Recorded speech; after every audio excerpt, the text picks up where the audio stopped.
मेरे प्यारे भाइयों, मैं योगाचार्य आनंद आपका हार्दिक अभिनंदन करता हूं। मेरे प्यारे भाइयों, आज मैं प्रभु श्री राम के जीवन से जुड़ी हुई एक ऐसे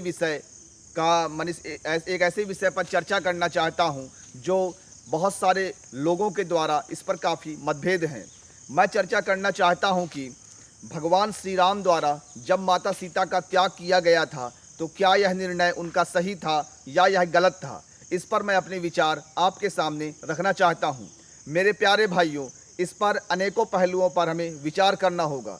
सबसे पहले तो हम देखते हैं कि त्रेता युग में अयोध्या के एक निवासी एक धोबी के द्वारा माता सीता के कहीं ना कहीं चरित्र पर उंगली उठाया गया कि वह लंका में रह के आई हैं, तो क्या प्रभु श्री राम को माने अयोध्या के राजा को उन्हें अपने परिवार का हिस्सा बनाना चाहिए या उनका त्याग कर देना चाहिए।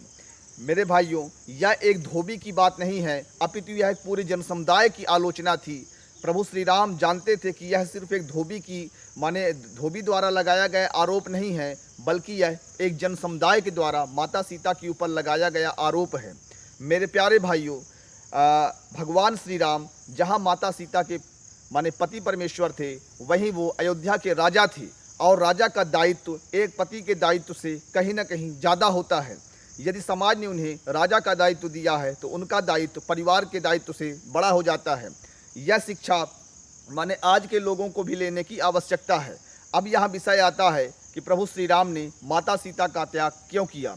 मेरे प्यारे भाइयों, आपको यह ध्यान होना चाहिए कि प्रभु श्री राम साक्षात भगवान विष्णु के अवतार हैं, माता सीता माता लक्ष्मी की अवतार हैं।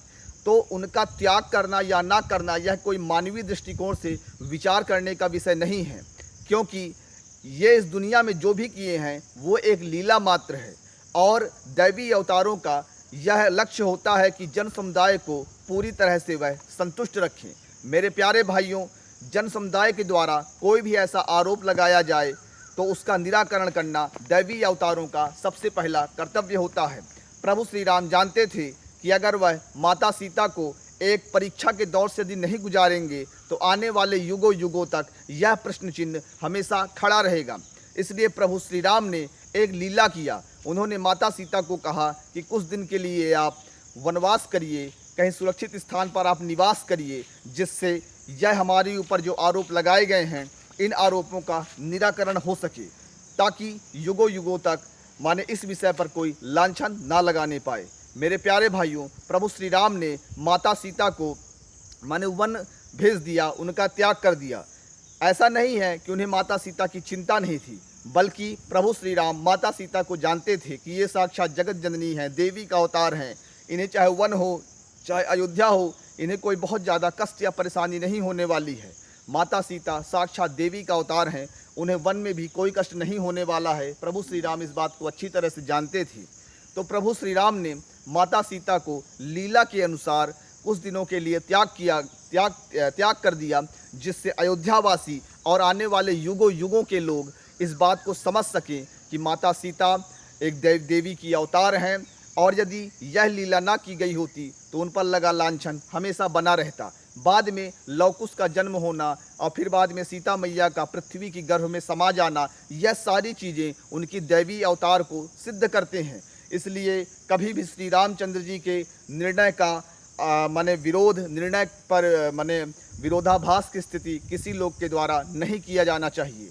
यहाँ पास एक बात और सामने आती है जो आज के जनप्रतिनिधियों एवं शासकों के लिए अनिवार्य है। यहाँ यह बात सामने आती है कि जब कोई राजा बनता है तो उसके लिए उसका दायित्व राज्य के प्रति, उसका उत्तरदायित्व उसके परिवार के प्रति दायित्व से कई गुना बढ़ जाता है। जिस प्रकार प्रभु श्री राम ने अयोध्या के प्रति, अपने राज्य के प्रति अपने दायित्व का निर्वहन करते हुए जनता की संतुष्टि के लिए अपने पारिवारिक सुखों का त्याग किया, ठीक उसी प्रकार आज के शासकों को भी अपने परिवार के सुखों से बड़ा अपने राज्य के उत्तरदायित्वों को समझना चाहिए। इसी के साथ मैं योगाचार्य आनंद आपसे लेता हूँ इजाज़त। जय हिंद, जय भारत, जय श्री राम।